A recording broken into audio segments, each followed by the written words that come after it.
everyone. Welcome to What If Deku Had the Berserker Armor, the final part. So, here we are. At the end of Berserker. Felt like a while since we started this What If, and I think we could have done some different things here or there, definitely, but otherwise, I think we did a pretty decent job.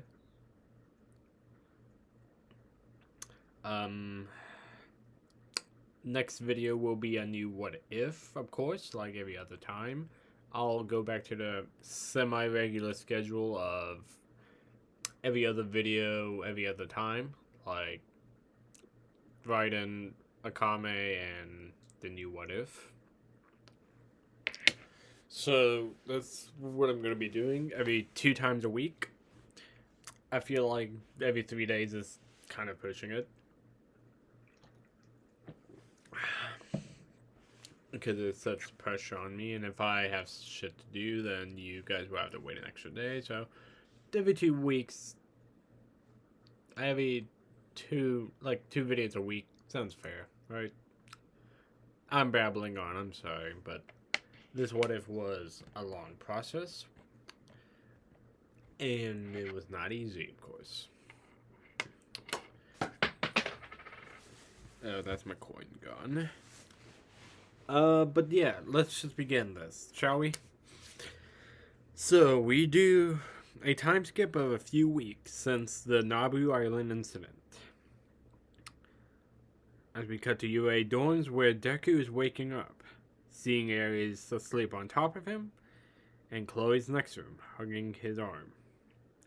Deku lets out a sigh and slowly removes his arm from Chloe's grasp, and gently moving Ares to Chloe as they both use it,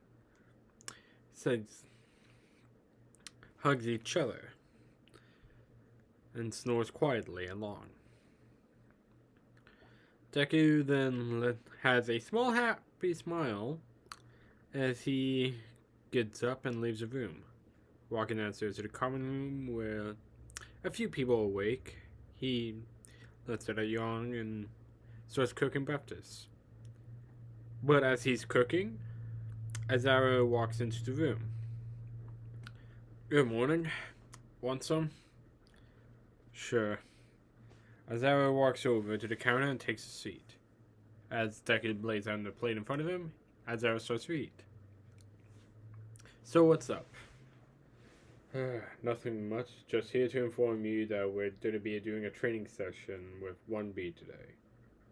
Yeah?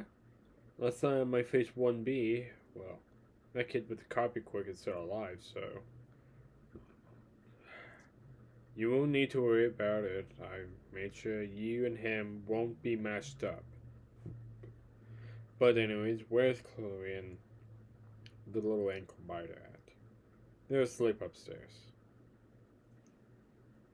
I'll wake them up then. Papa? Azaro and Deku turns their head to see Airi in the doorway, holding a blanket and rubbing her eyes, letting out a yawn. Morning, little ankle biter. Deku walks over and picks Airi up. Morning, Papa.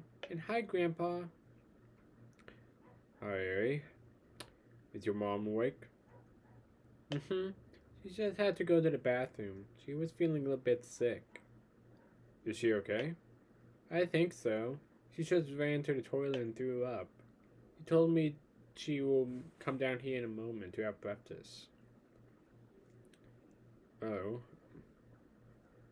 I'll go see if she's alright. You stay here with Grandpa. Okay. So Deku puts Airi down and walks off. She goes to the bathroom and knocks on the door. After a few seconds of silence, Chloe spoke up. What? It's me, Chloe. Can I come in? A moment of silence till she says sure. He walks in. Are you okay? Deku has a hand on her back. Yeah, just a little sick. Maybe something I ate last night. Maybe. You have been eating a lot more than usual. Yeah, but I'm feeling better now. Great, we got training today, so come on. Right. Chloe gets up and follows Deku downstairs. As everyone is in the common room eating, while Azara is sitting with Eri while she eats. You feeling alright, Chloe? Yeah, I'm fine. Alright, then, if you need to set out today's training sessions, let's say so. Thanks, but I'm fine. Alright then. Listen up, everyone. Get ready for today. Joint training exercises with 1B is today. So get your costume on and meet me at training field beta. Azara gets up and walks out, leaving everyone in the common room to get their things in order. Everyone does do the training as in canon, but except change Chloe out for Umuraka and place Umuraka in, I want to say, the first team up with Kirishima and them. Can't remember who exactly it plays at the moment. As the rest of the results of the classrooms were the same, they ran into the city, starting their training. But as in the high sky, Zod and Apostles up battle. I have a question, Apostle. Why are you attacking now? This is training. Where people train, they get stronger. Although even from up here, I can sense the ninth user's power. Because I don't need him stronger or weaker. I just need him dead. I see. Such a shame. I truly wanted to fight that one. Set up his most upper limits. However, it appears I won't have that. But perhaps this will be the motivation for Skull Knight to truly fight at his best. Yes, and when he shows, you fight him off for me. I understand. Shall we reveal ourselves now? Yes, I believe now is appropriate. Understood. He starts to fly down. So, as we cut to the fake factory site, so both teams are engaged in a fight. That's until a dive bomb from Zod hits the ground, creating a shockwave and a crater. Everyone was sent back confused until the dust settled. They see Zod in his full form. Black Swordsman and his lover, and comrades of his, I want to apologize for my interruption of your training. However, things has changed. What the hell do you mean, Zod? This isn't your MO. Indeed, but things has changed, and they are forever will be for you, Black Swordsman. Oh, is that so? Deku gets on the offensive and ready to strike. Suddenly, a large force hits everyone, setting them back.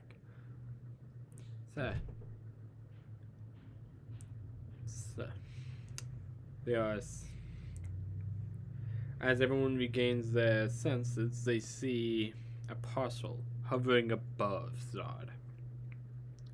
Hello, Zuko. My son. Deku's eyes widen in surprise. Even though she has changed significantly, having black wings and such, he cannot mistake the eyes. Her eyes are still the same as his. My, have you grown into a fine young man. It could honestly bring a tear to my eyes. Mom? Not anymore, Black Swordsman. Inko Midoriya is very much dead. Apostle is something else entirely. Indeed. And yet I am plagued by memories of you, the good, the bad. I want to them to go away, and yet no matter how hard I try, you always pop up into my mind. So, to try and get rid of this problem, I'll have to take it out from the source. Suddenly, Deku is hit with a powerful telekinesis blast, sending him flying back. As everyone gets on guard, Rinko and Yui tries to use their quirks combined to try to take down a parcel. However, the object just stops and they were flung back by her finger, sending them in bullet speeds as they hit Yui and Rinko, both killing them instantly. So annoying. How about I make sure no one can interrupt us? Suddenly, a large shield appears around the group, covering the area, making sure no one can enter or escape. But as Apostle did that, Deku suddenly jumps at her, using One for All and Dragon Slayer. But he was suddenly stopped in his track as Apostle used her telekinesis and slamming Deku down into the ground again and again. But as he was being thrown around by her telekinesis, the shield she set up suddenly broke above them. She looks up and sees Skull Knight riding down, throwing the sword to strike at her until Zara tanks it. Hello, old friend. Will you finally take our sparring matches seriously? As he grabs Skull Knight from the sky and slams him down. It appears I must. He takes the sword from Zard's shoulder and stabs it right into his eye. Zard lets out a roar in pain as him and Skull Knight continues to fight. But that is not the important thing. Deku, who's getting back up using One for All, rushes at Apostle. This again, have you not learned nothing? She does the same process of lifting him up off the ground using his telekinesis. Yeah, I have.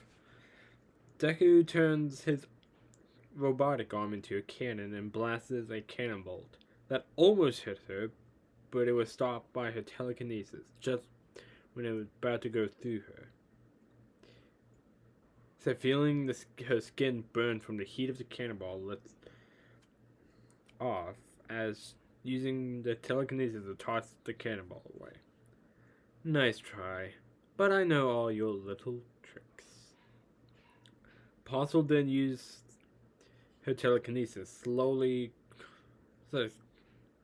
crushing Deku until a scarf wraps around her face as Chloe tries to use her quirk erasing gas, stopping her from using her quirk. But Apostle uses her telekinesis to create a barrier, pushing the gas away. As she pushes those away into the ground, making a small crater, as Chloe then got grabbed by the telekinesis and hovered in front of Apostle. Chloe, I remember you. You were my boy's first love. So Deku looks up at it. No! Let her go! Deku tries to get up, but the metal pipe out of the ground and wraps around him, holding him still. I also remember you. How bothersome. Oh. My, well. Now I think a congratulations are in order. It appears I could someday have been a grandmother. As she has a gentle hand on Chloe's stomach. But I can't have any of those old bothersome connections, you understand? She lets go of Chloe and suddenly feels an intense amount of pain. As Chloe screams out in pain and agony, she feels she couldn't even fathom as her shirt went black as blood leaked out of it. But her shirt was also torn to reveal her stomach, being torn open by Apostle's telekinesis. And with a second tear of flesh being torn apart, a faintest slowly coming off, Deku was horrified as he saw Chloe in so much pain, screaming, and he can't do anything but look on, with bloodlust in his eyes and tears, as he sees hovering in front of them there his unborn child that has been forming, only a mere fetus. Such a shame, truly. She tosses the fetus in front of Deku as he got a clear look of the unborn child. Deku, with what he feels at the moment, was nothing but rage, sadness, and confusion. As One For All starts to charge, the berserker armor forms as he tore the pipes off him that was holding him down, letting out a roar. Apostle, amused as she simply used the telekinesis to push him back to the ground, but even then, Deku continues to get up, all while Apostle kept increasing the force. But that won't stop Deku, as he's in the moment the Beast of Darkness returns into Deku's mind. All he can think of was to kill Apostle. She wasn't his mother. His mother would never hurt him or Chloe, or the child. So Deku continues, and while Apostle was distracted, with what little strength Chloe had left, she uses her quirk. It touches Apostle, her telekinesis stopped, and she fell to the ground, as Deku was free now. And as Apostle got up, she suddenly got the Dragon Slayer stabbed into her. She looks down to see the Berserker armor helmet looking at her with nothing but rage.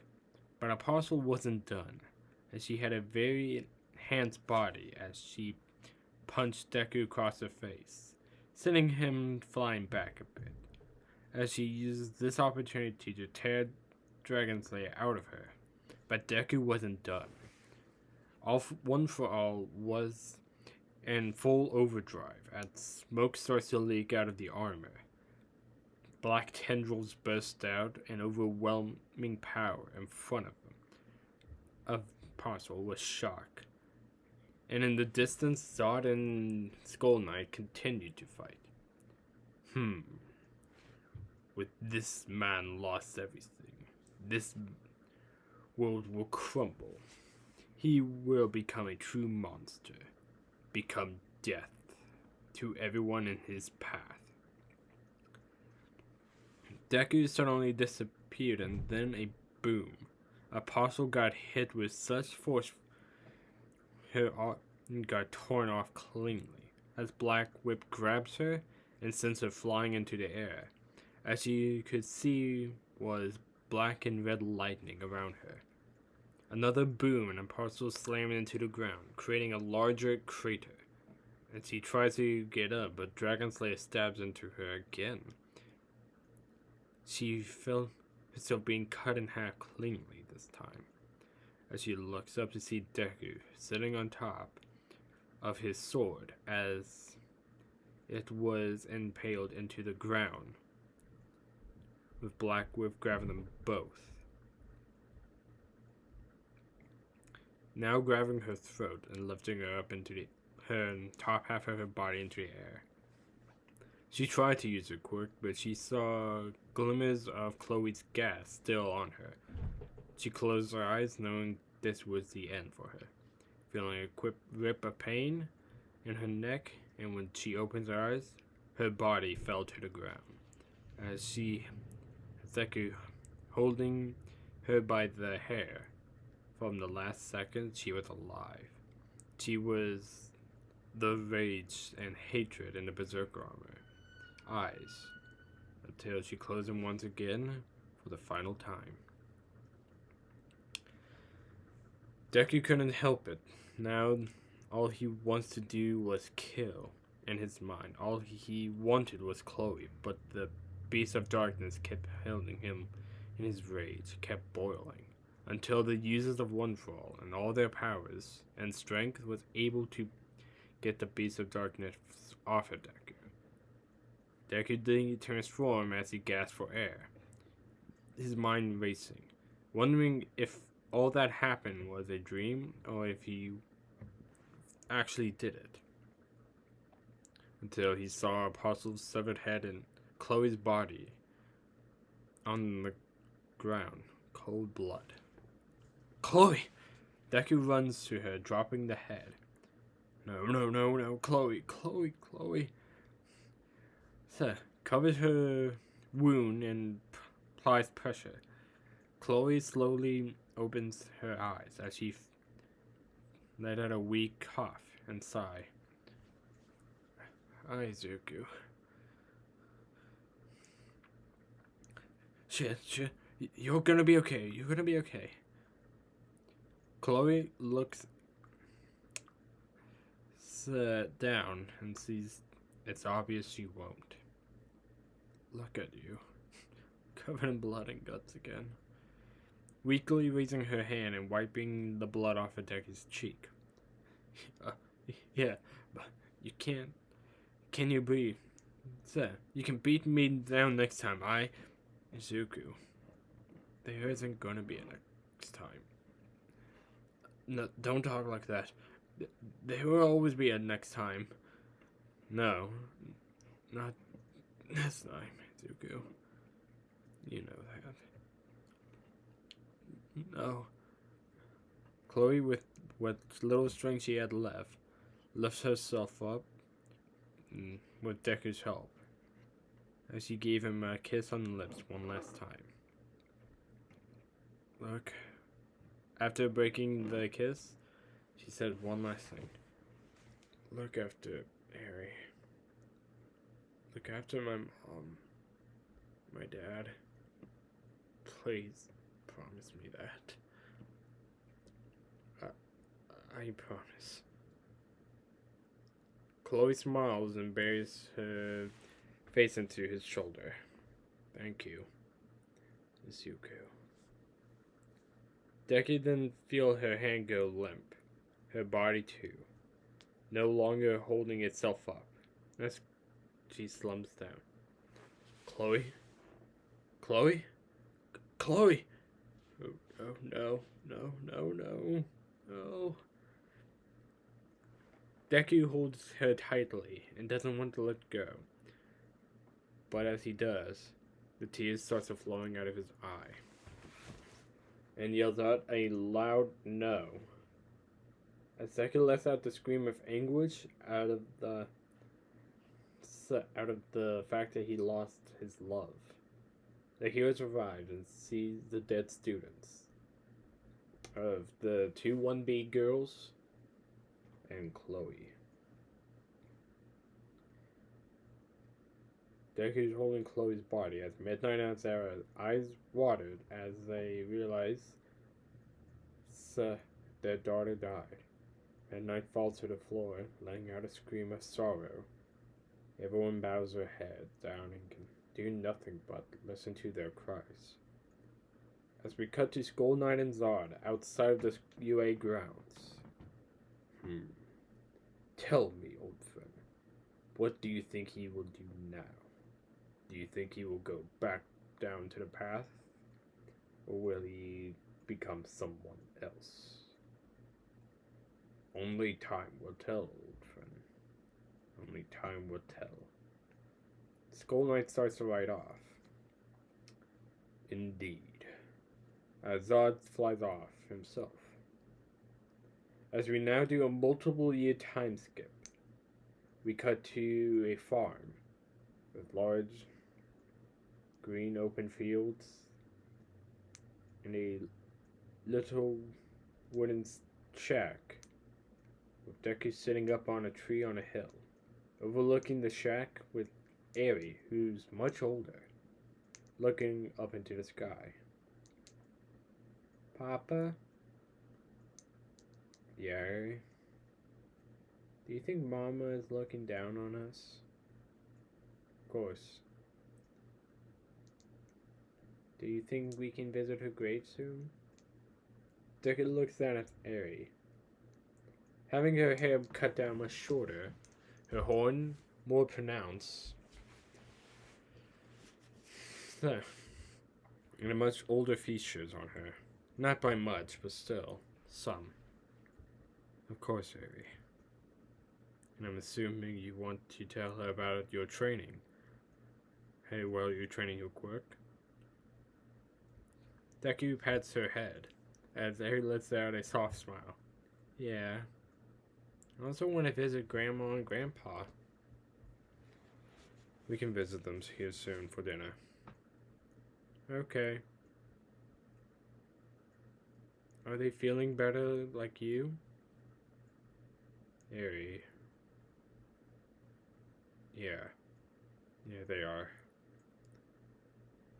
Well, that's good. I don't want them to be sad. I know. Now come on. I think lunch is almost ready. Okay. Come on. I'll race you down to our house, okay? Okay. Eri gets up and starts running down the hill. As Deku looks back to the sky with a sorrowful look. She's growing up so fast. I'm sorry. You couldn't have seen her. We miss you. God, I wish you could have seen it all. Harry has friends now, you know.